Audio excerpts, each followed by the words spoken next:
નમસ્કાર વિદ્યાર્થી મિત્રો, હું નિલેશ બારૈયા આપ સર્વેનું મારી યુટ્યુબ ચેનલમાં હાર્દિક સ્વાગત કરું છું। આજે આપણે ધોરણ 10માં લેવાયેલ વિજ્ઞાન અને ટેકનોલોજીના વિષયનું પેપરનું સોલ્યુશન કરીશું, જેની અંદર પહેલો પ્રશ્ન આપણને આપેલો છે કે ખોરાક રાંધતી વખતે જો વાસણના તળિયા બહારથી કાળા થઈ રહ્યા હોય તો તેનો અર્થ એ છે કે હવે વાહનના તળિયા જ્યારે કાળા થઈ જાય તો ક્યારે થાય કે જ્યારે આપણે ખોરાક રાંધતા હોય તો એની અંદરથી ધુમાડો ઉત્પન્ન થતો હોય ત્યારે। અને ધુમાડો ક્યારે ઉત્પન્ન થાય કે જ્યારે બળતણનું સંપૂર્ણ દહન થતું ન હોય ત્યારે। એટલે સાચો જવાબ આવશે બળતણનું સંપૂર્ણ દહન થતું નથી। પ્રશ્ન નંબર 2, નીચેના પૈકી કયો જ્ઞાનેન્દ્રિય સૂચક છે?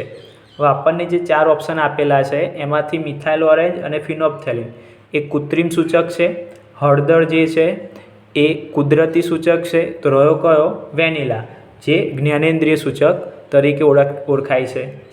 એના પછી 1 micro ampere is equal to ખાલી જગ્યા એમ્પિયર, તો એનો જવાબ આવશે 10⁻6।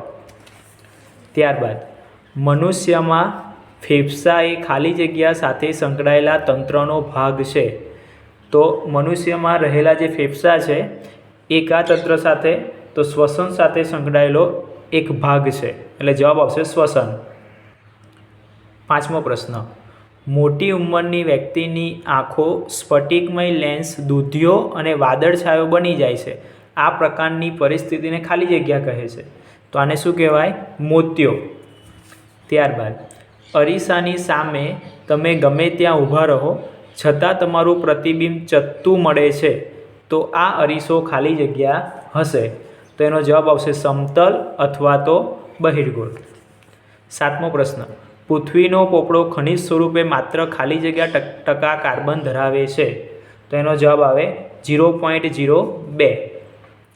8મો પ્રશ્ન, વિદ્યુત સ્થિતિમાનના તફાવતનો SI એકમ ખાલી જગ્યા વૈજ્ઞાનિકના નામ પરથી રાખવામાં આવ્યો છે, તો વિદ્યુત સ્થિતિમાનનો SI એકમ કયો છે? વિદ્યુત સ્થિતિમાનના તફાવતનો SI એકમ વોલ્ટ, બરાબર। તો એ કોના નામથી? એલેક્સાન્ડ્રો વોલ્ટા, એ વૈજ્ઞાનિકના નામ પરથી એનો એકમ પડ્યો છે વોલ્ટ। અજારક શ્વસન દરમિયાન આપની સ્નાયુ પેશીમાં પાયરુવેટનું રૂપાંતર ખાલી જગ્યામાં થાય છે, તો એનો જવાબ આવે લેક્ટિક એસિડ। ખાલી જગ્યા પ્રાણી પોતાનું લિંગ બદલી શકે છે, તો સ્નેલ, એનો જવાબ આવે સ્નેલ। 11મો પ્રશ્ન, લેન્સનું સૂત્ર ખાલી જગ્યા છે, તો તમને જે ઓપ્શન આપ્યા છે એમાંથી લેન્સનું સૂત્ર કયું છે? તો 1/v - 1/u is equal to 1/f। 12મો પ્રશ્ન, સિન્નાબાનનું રાસાયણિક સૂત્ર ખાલી જગ્યા છે, તો સિન્નાબાનનું રાસાયણિક સૂત્ર કયું થાય? AgS। ત્યારબાદ ખરા ખોટા છે। સોલ્ડર એ શીશુ અને ટીનની મિશ્ર ધાતુ છે, તો આપેલ વિધાન કેવું છે? સત્ય છે। જે બાળકને પોતાના પિતા તરફથી વાય રંગસૂત્ર વારસામાં પ્રાપ્ત થશે તે છોકરી બને। હવે પિતા તરફથી જો વાય રંગસૂત્ર મળે તો છોકરો બને, અહીંયા આપ્યું છે આપણને છોકરી, એટલે વિધાન કેવું છે? ખોટું છે। તારાઓના પ્રકાશનું વાતાવરણીય વક્રીભવન થવાથી તારાઓ ટમટમતા લાગે છે, તો આપેલ વિધાન સાચું છે। 16મો પ્રશ્ન, જ્યારે એસિડના દ્રાવણને મંદ કરવામાં આવે ત્યારે હાઇડ્રોનિયમ આયનનો H3O+ની સાંદ્રતામાં વધારો થાય છે। જ્યારે મંદ કરીએ એટલે કે બહારથી આપણે પાણી ઉમેરવું પડે તો એ દ્રાવણ મંદ થાય, અને જો દ્રાવણની અંદર આપણે પાણી ઉમેરીને મંદ કરીએ તો હાઇડ્રોનિયમ આયન એટલે કે H3O+ની સાંદ્રતામાં શું થાય? ઘટાડો થાય, પણ આપણને આપ્યો છે વધારો થાય, એટલા માટે વિધાન કેવું છે? અસત્ય, એટલે વિધાન ખોટું છે। ત્યારબાદ માગ્યા મુજબ ઉત્તર આપો। માનવ શરીરમાં કયો અંતઃસ્રાવ બનવા માટે આયોડિનની જરૂર છે? બરાબર, તો એના માટે કહો થાઇરોક્સિન અંતઃસ્રાવ બનવા માટે આયોડિનની જરૂર પડે।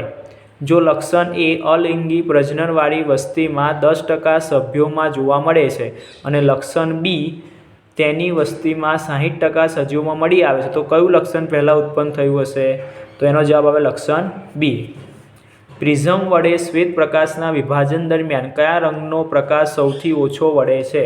તો એનો જવાબ આવે રાતો અથવા તો લાલ, એટલે ગમે તે લખો સાચું પડે। વ્યાખ્યા આપો વિદ્યુત પ્રવાહ। તો વિદ્યુત પ્રવાહ કોને કહેવાય? તો વાહકના આડછેદમાંથી એકમ સમયમાં પસાર થતા વિદ્યુત ભારના જથ્થાને શું કહેવાય? વિદ્યુત પ્રવાહ તરીકે ઓળખવામાં આવે. ત્યારબાદ જોડકા જોડો છે. સાઇટોકાઇનિન, તો એનું કાર્ય શું છે? કોષ વિભાજનને પ્રેરિત કરે છે. જિબ્રેલિન, જેનું કાર્ય છે પ્રકાંડની વૃદ્ધિમાં મદદરૂપ થાય છે. જે સજીવો પોતાનો ખોરાક જાતે બનાવે એને શું કહેવાય? તો ઉત્પાદક. જે સજીવો વનસ્પતિઓનો ખોરાક તરીકે ઉપયોગ કરે એને શું કહેવાય? તૃણાહારી. Thank you.